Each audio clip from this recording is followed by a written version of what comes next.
Good morning to all of you. आज हम NCERT class 10th mathematics का प्रश्नावली 4.1 डिस्कस करेंगे। प्रश्नावली 4.1 तो देखिए ध्यान से, प्रश्नावली 4.1 क्या है। जांच कीजिए कि क्या निम्न द्विघात समीकरण है। जांच कीजिए कि क्या निम्न द्विघात समीकरण है, पहला क्वेश्चन है।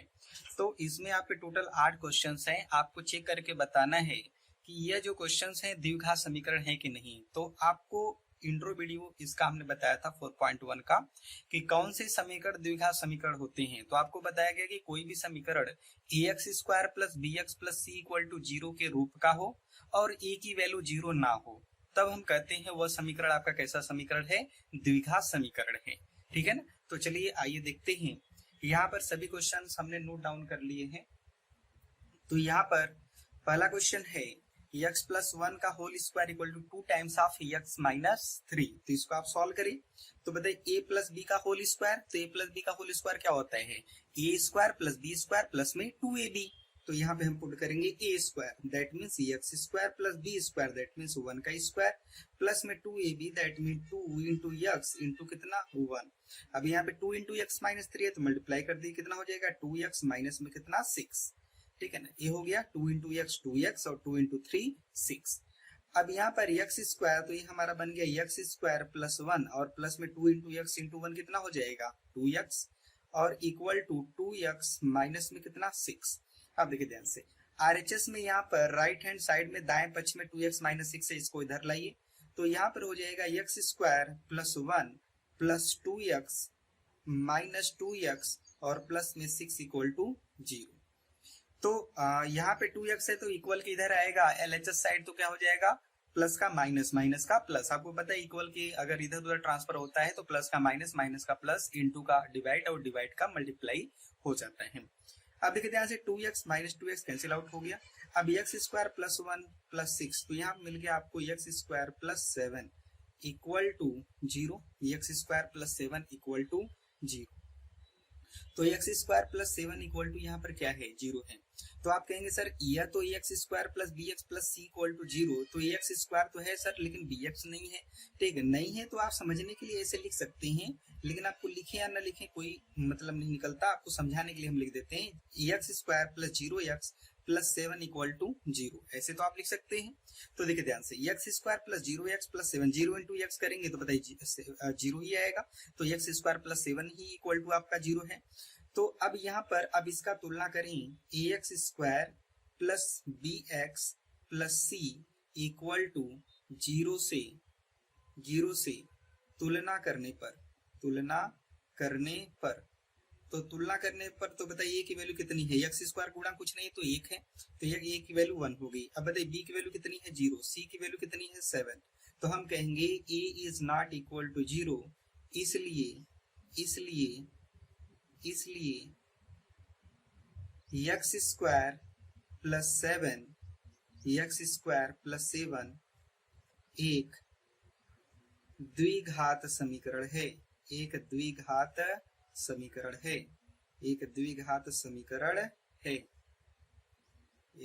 समीकरण है। ठीक है ना। तो x स्क्वायर प्लस 7 द्विघात समीकरण है, इसका मतलब जो क्वेश्चन दिया था वो क्या है, हमारा द्विघात समीकरण है। आगे चलिए, x square minus 2x equal to minus 2 और 3 माइनस 6। ठीक, तो यहाँ पर इस क्वेश्चन को सॉल्व करना है।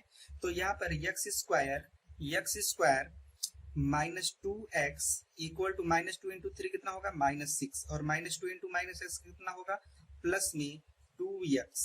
इसको सॉल्व करें तो यहाँ पर x स्क्वायर माइनस 4x और प्लस में 6 इक्वल टू 0। तो ax square plus bx plus c equal to 0 से, तो बताइए a की वैल्यू कितनी है 1, b की वैल्यू कितनी है माइनस 4 और c की वैल्यू कितनी है 6। ठीक है ना।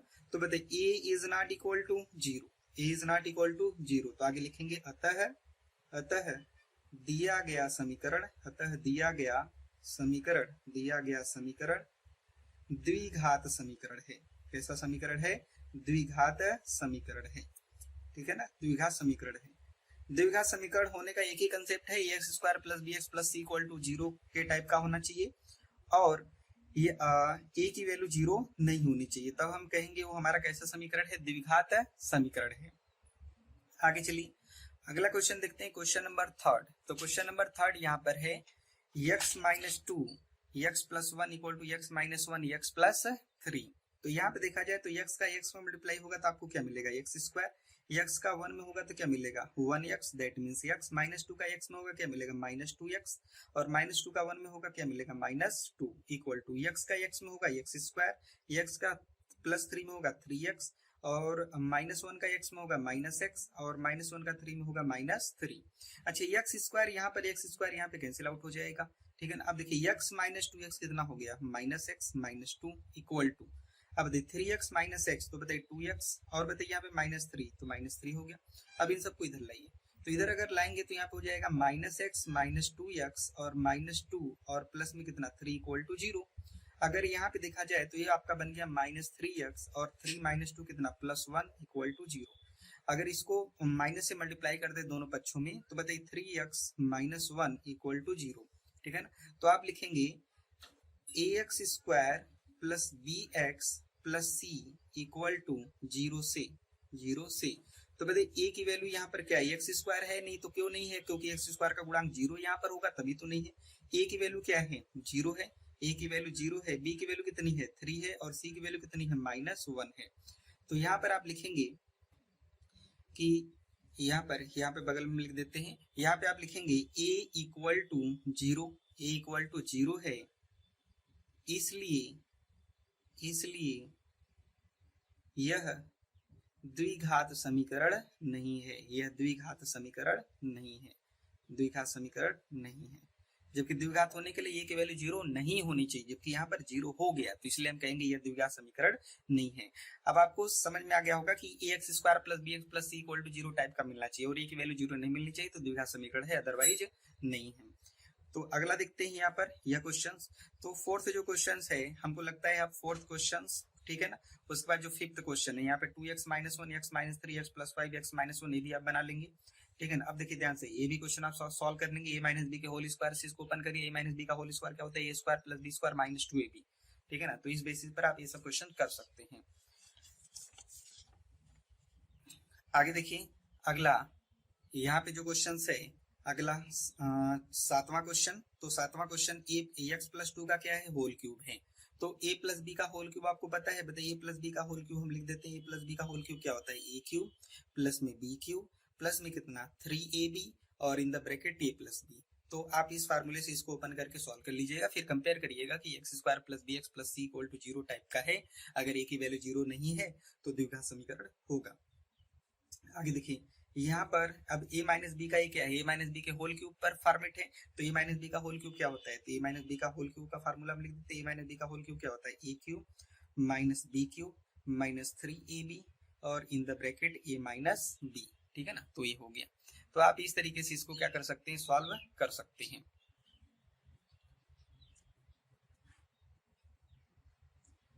अब देखिए ध्यान से आगे क्वेश्चन देखते हैं, क्वेश्चन नंबर 2 कि क्वेश्चन नंबर 2 आपका क्या है।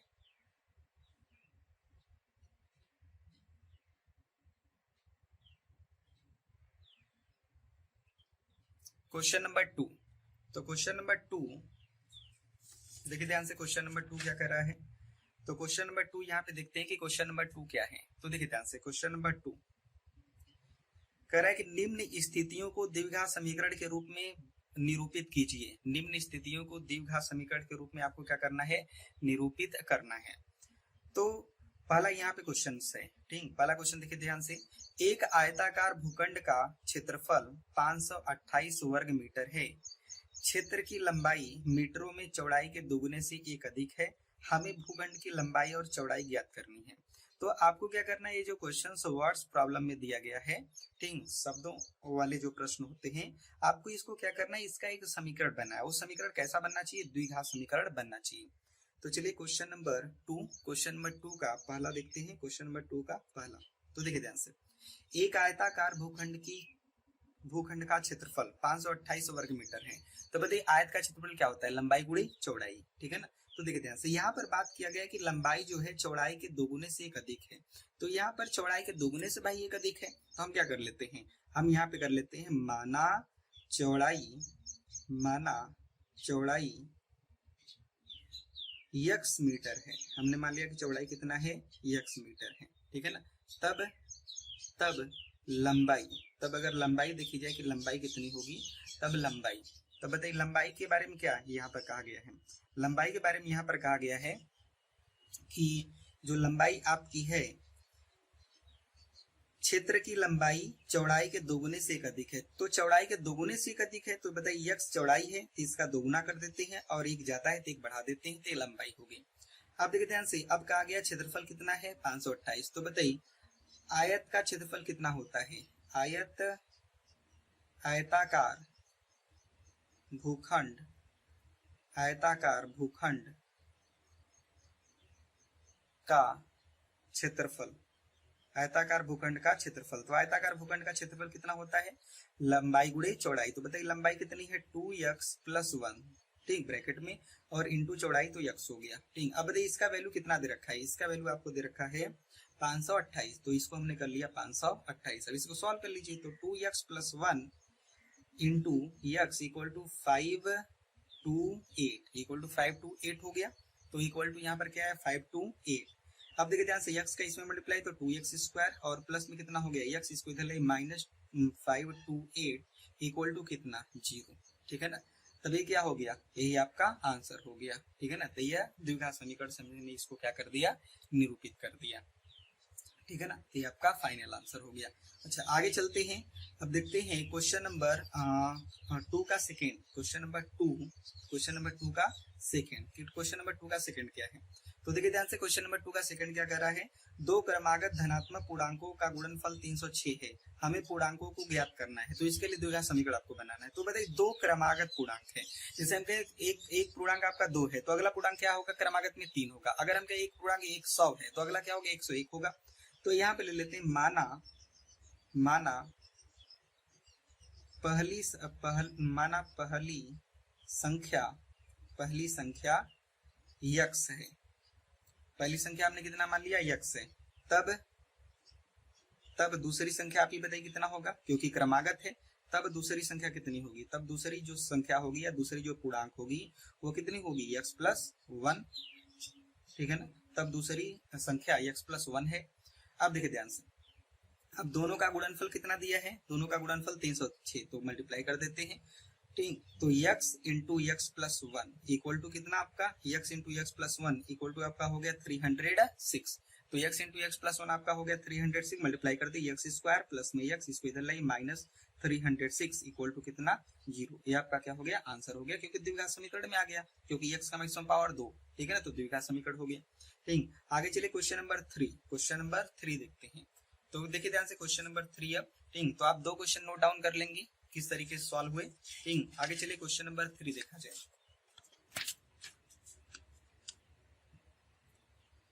तो देखिए ध्यान से, क्वेश्चन नंबर 2 का क्वेश्चन नंबर थर्ड, तो देखिए क्वेश्चन नंबर 3 क्या कर रहा है, रोहन की माँ उससे 26 वर्ष बड़ी है, उनकी आयु का गुणनफल अब से 3 वर्ष पश्चात 360 हो जाएगी, हमें रोहन की वर्तमान आयु ज्ञात करनी है। तो देखिए ध्यान से, रोहन की माँ उससे 26 वर्ष बड़ी है, तो रोहन की माँ उससे कितनी बड़ी है, 26 वर्ष बड़ी है। तो मान लेते हैं, माना रोहन की आयु, ठीक, रोहन जब भी होगा छोटा होगा, मम्मी भाई बड़ी होगी, रोहन की आयु इक्वल टू x वर्ष कर लेते हैं, तब उसकी माँ की आयु, माँ की आयु, तो बताइए उसने कितना कहा है कि रोहन की माँ उससे 26 वर्ष बड़ी है, तो उससे 26 वर्ष बड़ी है, तो इसका मतलब x+26 साल की है, तब ठीक, तो x+26 वर्ष की वो है। आगे कह रहा है, उनकी आयु वर्षों का गुणनफल अब से 3 वर्ष पश्चात 360 हो जाएगी, अब से 3 वर्ष पश्चात, ठीक है ना। तो 3 वर्ष पश्चात, तो यहाँ पे लिख लेते हैं 3 वर्ष बाद या 3 वर्ष पश्चात का मतलब यही होता है। तो देखिए 3 वर्ष बाद अगर देखा जाए तो 3 वर्ष बाद रोहन की आयु, ठीक, तो यहाँ पे लिख लेते हैं रोहन की आयु, तो बताइए रोहन की आयु 3 वर्ष बाद कितनी हो जाएगी, तो आप कहेंगे सर 3 साल बढ़ जाएगा, ये x+3 का हो जाएगा। अच्छा उस समय माँ की आयु कितनी हो जाएगी, ठीक, माँ की आयु कितनी हो जाएगी, आप कहेंगे सर 3 साल बढ़ जाएगा, तो x प्लस में 26 प्लस में 3 कितना हो जाएगा आपका 9 हो गया।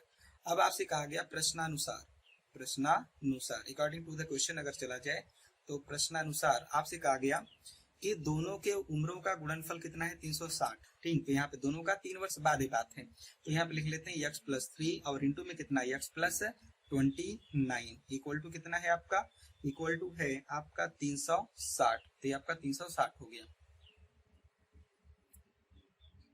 तो देखिए ध्यान से x+3 into x+29 equal to 360 multiply कर लीजिए, तो x इंटू x कितना हो जाएगा x² और x इंटू 29 तो यहाँ पे कितना हो गया 29x और 3 इंटू x कितना हो गया 3x और प्लस में 3 इंटू 29 करिए 3 कितना हो गया 27 का 7 कैरी में चला गया 2, 3 दूना 6, 6 2 कितना हो गया 8 इक्वल टू कितना हो गया 360।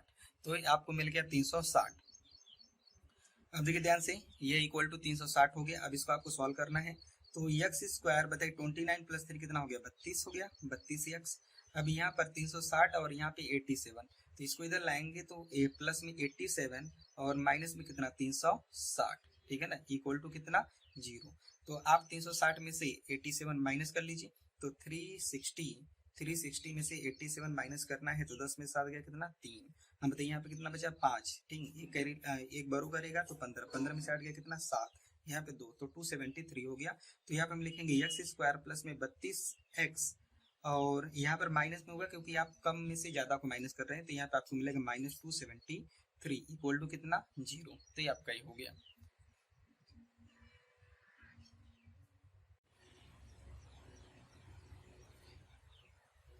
क्वेश्चन नंबर 2 का फोर्थ देखते हैं। क्वेश्चन नंबर 2 का फोर्थ क्वेश्चन, ठीक है ना। तो देखिए ध्यान से, एक रेलगाड़ी, क्वेश्चन आपको हो रहा होगा स्क्रीन पर, ठीक, क्वेश्चन नंबर शो हो रहा होगा।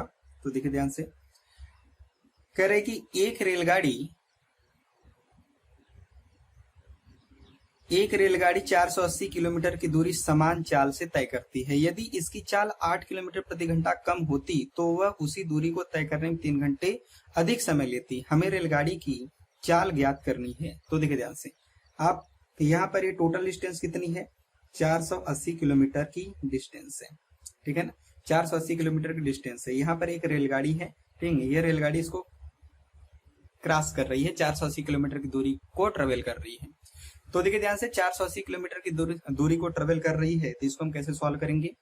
तो आपसे कहा कि पहले वह किसी चाल से चलती थी, बाद में उसने अपनी चाल 8 किलोमीटर प्रति घंटा कम कर ली, तो उसको 3 घंटा ज्यादा समय लगा। तो हम कहेंगे 8 किलोमीटर प्रति घंटा कम की, तो जितनी चाल हो गई वहां से समय निकाल लें, फिर स्टार्टिंग जो समय लग रहा था दोनों समय का अंतर कितना होगा 3 ही तो घंटा होगा, ठीक है ना, दोनों समय का अंतर कितना होगा 3 आवर्स होगा। तो देखिए ध्यान से, तो यहाँ आप लिख देते हैं माना रेलगाड़ी की चाल बराबर x किलोमीटर पर आवर था, x किलोमीटर पर आवर था। अब देखिए ध्यान से, x किलोमीटर पर आवर, तो यहाँ पर अब आगे लिखते हैं प्रश्नानुसार। अब आपको प्रश्नानुसार अकॉर्डिंग टू द क्वेश्चंस, प्रश्नानुसार क्या है। अब देखिए ध्यान से, दूरी कितनी है 480 किलोमीटर, ठीक है ना, दूरी कितनी 480 किलोमीटर। बताइए समय बराबर क्या होता है। तो समय बराबर आपका होता है समय बराबर दूरी बटा में चाल, ठीक है ना, दूरी बटा में कितना चाल ये होता है, ठीक है, इसको हम इधर लिख लेते हैं समय बराबर दूरी बटा में चाल। तो देखिए ध्यान से, दूरी बटा में चाल, तो बताइए जब उसने 8 किलोमीटर पर आवर कम कर लिया था तब समय ज्यादा लगेगा कि स्टार्टिंग में जो रहा होगा x उस समय ज्यादा लगा होगा। तो ऑब्वियस है कि जब x-8 हुआ होगा तब समय ज्यादा लगा होगा। तो बताइए समय बराबर दूरी बटा चाल, तो पहला समय लिखते हैं समय बराबर दूरी बटा में चाल, तो बताइए x माइनस कितना 8, ये समय ज्यादा होगा। अच्छा माइनस कर लेते हैं, बताइए दूरी तो उतनी चलनी है 480 बटा में कितना x, यह समय क्या होगा कम होगा। अच्छा यह अंतर कितने के बराबर है, क्योंकि 3 घंटे के बराबर, तो यहाँ मैंने 3 आवर्स लिख लिया, ठीक। अब आपको क्या करना है, इसी को सॉल्व करना है। अच्छा देखिए ध्यान से, यहाँ पर 480 क्या है, 480 कॉमन है, तो 480 कॉमन लेके 1/x-8 माइनस में कितना हो गया 1/x इक्वल टू कितना 3, ठीक। इसको आप फिर फर्दर सॉल्व करिए, x और यहाँ पे माइनस में x-8 और बाई में कितना हो जाएगा x-8 और इक्वल टू कितना हो जाएगा 480 को इधर ट्रांसफर कर दिए, तो यहाँ पर हो गया आपका 480। अच्छा 16 3 48, तो 3 1 कम 3 और 3 1 कम 3, 3 6 18 160 हो गया।